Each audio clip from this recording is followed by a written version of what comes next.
This is a lecture from Open Tuition. To benefit from the lecture, you should download the free lecture notes from opentuition.com. Now, this is a review of CGT and all the things that are important and a bit of exam technique that you need to bear in mind. So, capital gains tax, so important because it could come up anywhere in the exam. It probably, I would say it could almost be as much as a quarter of the whole exam could have capital gains, because it affects individuals, it affects partners, but it'll come up in a limited company question for sure as well.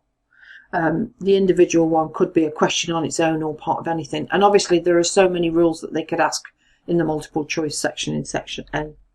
So a couple of things that you need to make sure that you can do. You can need to do the basics. The pro forma obviously is so important. Make sure all your pro formas are well laid out, well labelled. Show all your workings. Everything that's been through your calculator and your brain. Well, not everything that goes through your brain, but everything that goes through your brain for tax purposes and that's working, then it needs to go onto your piece of paper. Chattels can come up. Make sure you know those rules from the ones we did with the four things. Part disposals are common, particularly with regards to land, and make sure you understand the rules for connected persons and when to use market value. Shares, matching rules obviously, and takeovers. There isn't anything that is more important than anything else, I wouldn't have thought. With the income tax, there's always things that are more important because it's such a vast topic. And I gave you a list of things that were more important. These are all fairly similarly important, to be honest. Then reliefs. Now, the top one of these is rollover, simply because limited companies can have it. And I will discuss that again when we do the CT chapters. The second one I would think would be that one, because it really reduces the tax rate down for individuals, and they can ask you things about whether you know how much basic rate band is left, whether you can separate items that are eligible for the relief from those that aren't eligible from the relief, and though that you know that the bad relief wipes out the basic rate band, so you don't need to do that calculation. All of those kind of things. There's so many things they could ask in that one. Then the other three, there's gift relief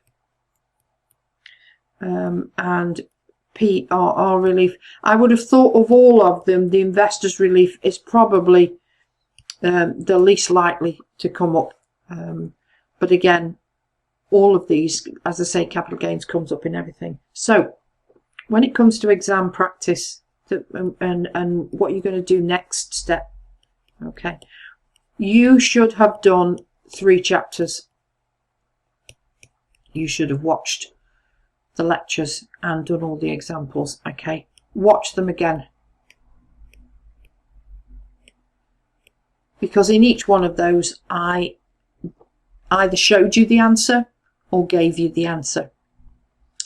You need to establish whether or not you understood what I was doing and you understood the process and the explanations, and that you could then do that yourself. So do the examples again. It might be worth pausing the recordings the second time around and doing the answer yourself and see whether or not it agrees with the answer that we've got. The worst thing you can do is to say, oh yeah, that's what I would have done, because not necessarily so, in my experience. You need to practice them yourself. So maybe watch it all the way through again, and then maybe watch it, pause it, make sure you know how to do the answer yourself. When you've done that, then you do the extra practice questions, which I'm not going to go through with you. You've got the questions, you've got the answers, because that will reinforce what you have learned from the chapters. When you've done that, then your next step is the BPP revision kit. Now, personally, I think it's important that you do all of those things in one go now. Don't wait till the exam, because each one of those stages is getting the synapses in your brain so that you remember the rules, because the more you practice, the more you'll remember. So first stage is the exercises and the lectures. The second stage is the practice questions. You then need to do some exam style questions to make sure you understood everything. Because if you come across something you don't understand, go back to the manual, make sure you do, read it again, watch the recording and the lecture, go through the examples, go back to the BPP question. Don't do all of the questions because there's no need. Just pick out some to establish, yes, I've got this. And then when it comes to just before the exam,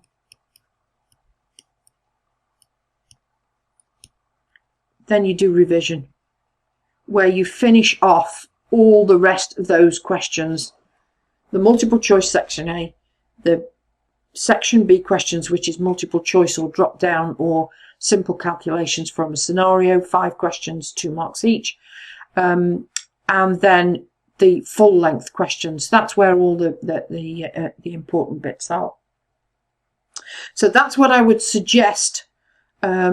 It's worked with the students that I've taught in the past, and I hope it works for you too.